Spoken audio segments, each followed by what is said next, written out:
Pagpasensyahan mo na, di kasi ako marunong makontento sa isa.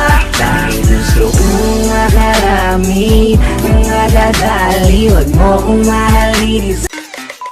Kamusta? Tuloy ka, halika na pare, wag kang mahiyang pumasok.